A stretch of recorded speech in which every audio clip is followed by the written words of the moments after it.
कांग्रेस के पूर्व अध्यक्ष राहुल गांधी ने एक पत्रकार परिषद के माध्यम से केंद्र की मोदी सरकार पर तीखा हमला बोला है। राहुल गांधी ने आरोप लगाया कि प्रधानमंत्री नरेंद्र मोदी देश की संपत्ति को बेच रहे हैं। उन्होंने कहा कि मोदी सरकार ने लोगों का रोजगार छीना है और अब आपके हाथ से रोजगार छीना, कोरोना में आपकी मदद नहीं की, मगर ये आपके भविष्य पर आक्रमण है। नरेंद्र मोदी जी अपने 2-3 उद्योगपति मित्रों के साथ हिंदुस्तान के युवा पर आक्रमण कर रहे हैं। इसको आप अच्छी तरह समझिए।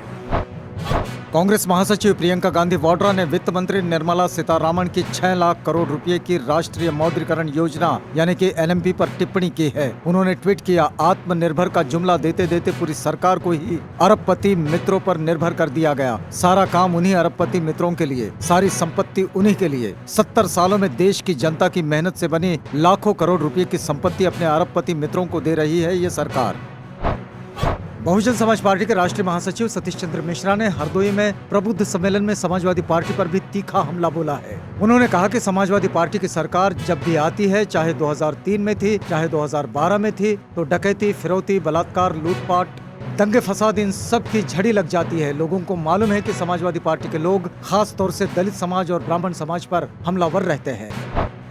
पंजाब कांग्रेस में जारी घमासान थमने का नाम नहीं ले रहा है। प्रदेश कांग्रेस प्रमुख नवजोत सिंह सिद्धू खेमे के 30 विधायकों ने सीधे मुख्यमंत्री कैप्टन अमरिंदर सिंह को बदलने की मांग की है। विधायकों ने साफ शब्दों में कहा कि उन्हें अमरिंदर सिंह पर भरोसा नहीं है। नवजोत सिंह सिद्धू खेमे के विधायकों ने कांग्रेस अध्यक्षा सोनिया गांधी से मुलाकात का समय मांगा है। विधानसभा चुनाव से पहले एक बार फिर से पार्टी के भीतर घमासान तेज हो गया है।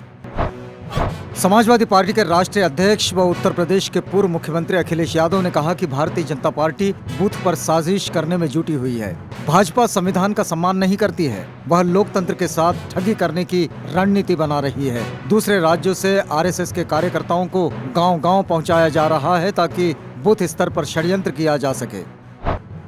केंद्रीय मंत्री नारायण राणे को महाराष्ट्र पुलिस ने गिरफ्तार कर लिया है। नारायण राणे को रत्नागिरी के चिपलून से पुलिस ने हिरासत में लिया। नारायण राणे पर मुख्यमंत्री उद्धव ठाकरे के खिलाफ टिप्पणी करने का आरोप है। नारायण राणे महाराष्ट्र में जनाशीर्वाद यात्रा पर है और इस यात्रा के दौरान उन्होंने उद्धव ठाकरे के खिलाफ टिप्पणी की थी। अपनी गिरफ्तारी से बचने के लिए नारायण राणे ने मुंबई उच्च न्यायालय में याचिका दाखिल की थी, लेकिन कोर्ट ने उन्हें राहत देने से इनकार कर दिया।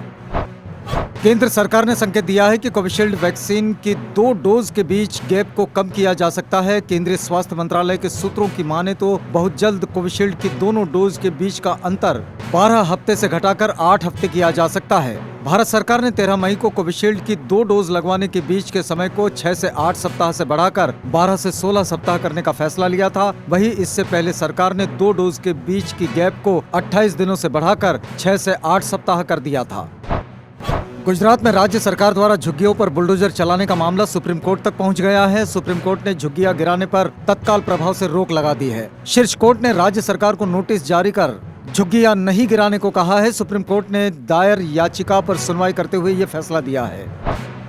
मध्य प्रदेश के इंदौर जिले में हुई मॉब लिंचिंग के मामले में सियासत तेज हो गई है। प्रदेश के गृह मंत्री नरोत्तम मिश्रा ने AIMIM के अध्यक्ष असदुद्दीन ओवैसी को मामले में हस्तक्षेप न करने की सलाह दी है। दरअसल ओवैसी ने ट्वीट कर कहा, विराट हिंदुत्ववादी खुद को विराट महसूस करवाने के लिए कभी किसी मुसलमान फकीर को मारता है तो कभी भीड़ इकट्ठा करके चूड़ी बेचने वाले को पीट देता है। ये कम ज़र्फी और कमतरी गोडसे की हिंदुत्ववादी सोच का नतीजा है। अगर समाज ये सोच का मुकाबला नहीं करेगा तो ये कैंसर की तरह फैलती रहेगी।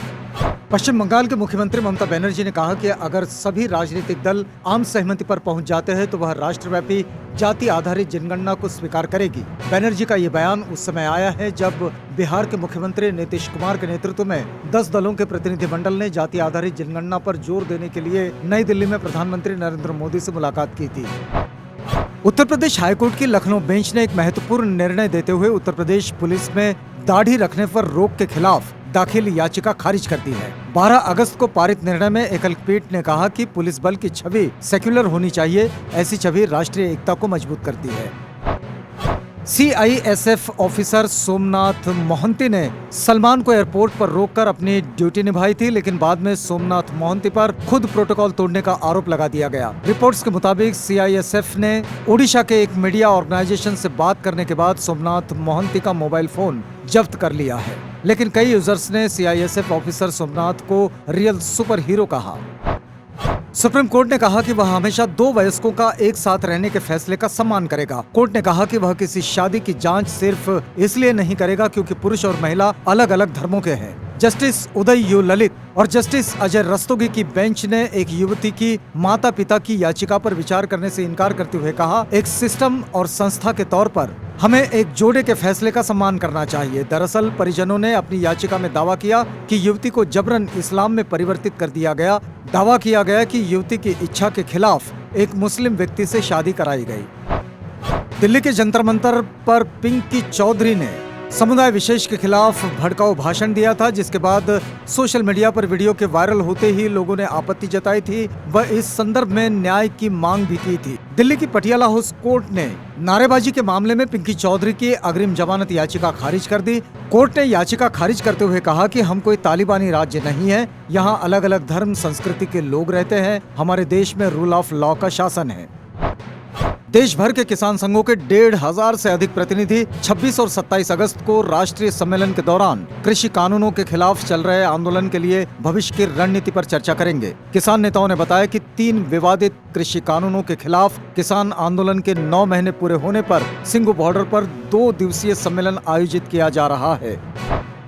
मौसम का अनुमान लगाने वाली प्राइवेट कंपनी स्काईमेट ने कहा कि इस साल बारिश का आंकड़ा सामान्य से 60% कम रहेगा। स्काईमेट ने इससे पहले 13 अप्रैल 2021 को मानसून का पूर्वानुमान जारी किया था। उस समय देश में सामान्य बारिश होने की बात कही थी, लेकिन अपडेटेड अनुमान के मुताबिक अब इस साल बारिश के सामान्य से 60% कम रहने की संभावना है।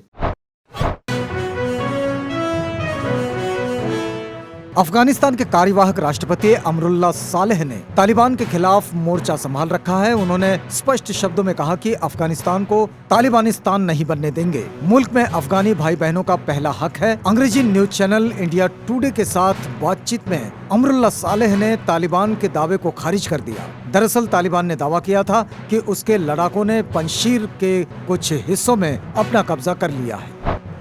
काबुल प्लेन हाईजैक की खबरों पर यूक्रेन ने यू टर्न ले लिया है। यूक्रेन ने कहा कि ऐसा कुछ नहीं हुआ है। बता दें कि इससे पहले यूक्रेन के उप विदेश मंत्री एवगेनी एनिन ने कहा था कि यूक्रेन के लोगों को लाने के लिए काबुल पहुंचे यूक्रेन के एक विमान को अज्ञात लोगों ने हाईजैक कर लिया है।